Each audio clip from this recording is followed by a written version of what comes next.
तेजी से आगे बढ़ रहा है।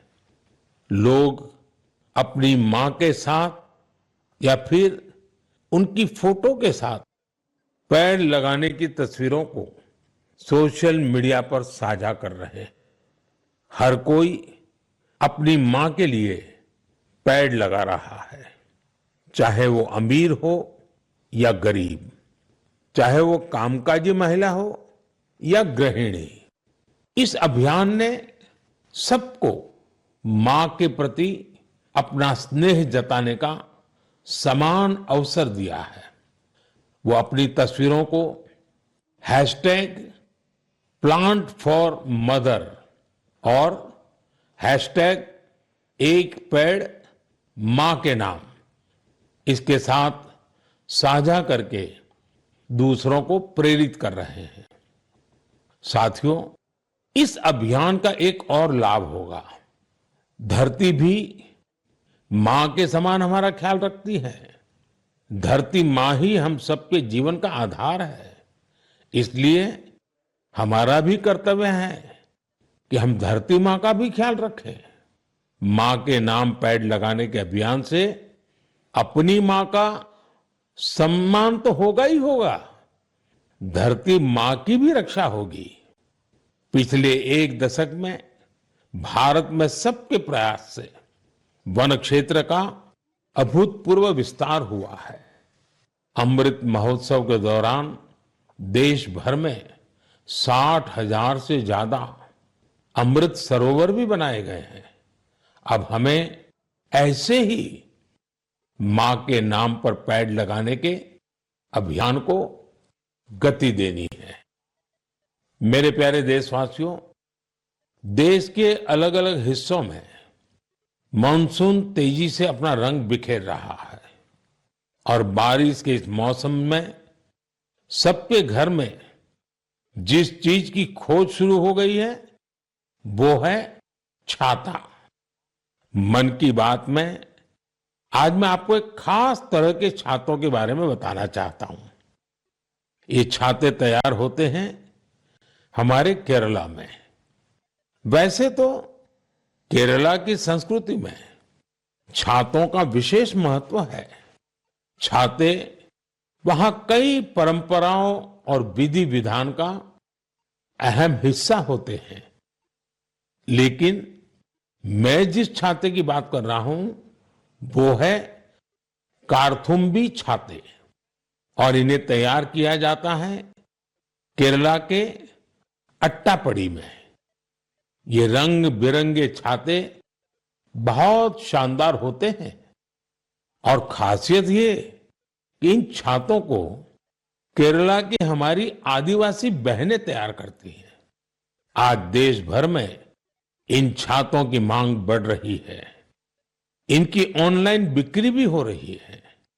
इन छातों को वट्टालक्की सहकारी कृषि सोसाइटी की देखरेख में बनाया जाता है। इस सोसाइटी का नेतृत्व हमारी नारी शक्ति के पास है। महिलाओं के नेतृत्व में अट्टापडी के आदिवासी समुदाय ने एंटरप्रेन्योरशिप की अद्भुत मिसाल पेश की है। इस सोसाइटी ने एक बैम्बू हैंडीक्राफ्ट यूनिट की भी स्थापना की है। अब ये लोग एक रिटेल आउटलेट और एक पारंपरिक कैफे खोलने की भी तैयारी में है। इनका मकसद सिर्फ अपने छाते और अन्य उत्पाद बेचना ही नहीं है, बल्कि ये अपनी परंपरा, अपनी संस्कृति से भी दुनिया को परिचित करा रहे हैं।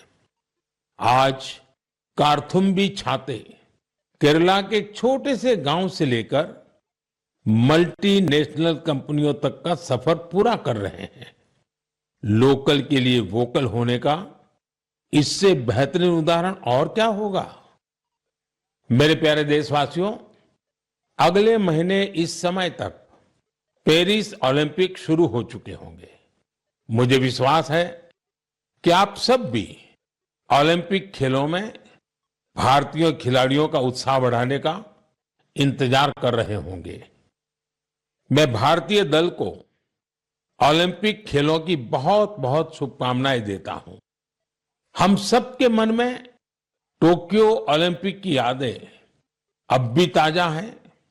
टोक्यो में हमारे खिलाड़ियों के प्रदर्शन ने हर भारतीय का दिल जीत लिया था। टोक्यो ओलंपिक के बाद से ही हमारे एथलीट्स पेरिस ओलंपिक की तैयारियों में जी जान से जुटे हुए थे। सभी खिलाड़ियों को मिला दे तो इन सब ने करीब 900 इंटरनेशनल कंपटीशन में हिस्सा लिया है। ये काफी बड़ी संख्या है। साथियों, पेरिस ओलंपिक में आपको कुछ चीजें पहली बार देखने को मिलेगी। शूटिंग में हमारे खिलाड़ियों की प्रतिभा निखरकर सामने आ रही है। टेबल टेनिस में मैन और विमेन दोनों टीमें क्वालिफाई कर चुकी हैं। भारतीय शॉटगन टीम में हमारी शूटर बेटियां भी शामिल है।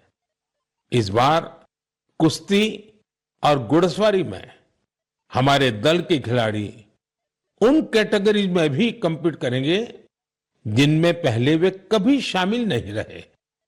इससे आप ये अनुमान लगा सकते हैं कि इस बार हमें खेलों में अलग लेवल का रोमांच नजर आएगा।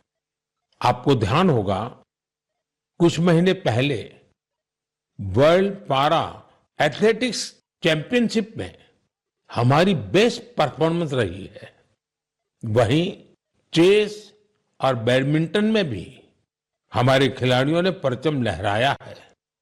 अब पूरा देश ये उम्मीद कर रहा है कि हमारे खिलाड़ी ओलंपिक्स में भी बेहतरीन प्रदर्शन करेंगे। इन खेलों में मेडल्स भी जीतेंगे और देशवासियों का दिल भी जीतेंगे। आने वाले दिनों में मुझे भारतीय दल से मुलाकात का अवसर भी मिलने वाला है। मैं आपकी तरफ से उनका उत्साहवर्धन करूंगा। और हां, इस बार हमारा हैशटैग चीयर फॉर भारत है। इस हैशटैग के जरिए हमें अपने खिलाड़ियों को चीयर करना है, उनका उत्साह बढ़ाते रहना है। तो मोमेंटम को बनाए रखिए। आपका ये मोमेंटम भारत का मैजिक दुनिया को दिखाने में मदद करेगा। मेरे प्यारे देशवासियों, मैं आप सभी के लिए एक छोटी सी ऑडियो क्लिप प्ले कर रहा हूं।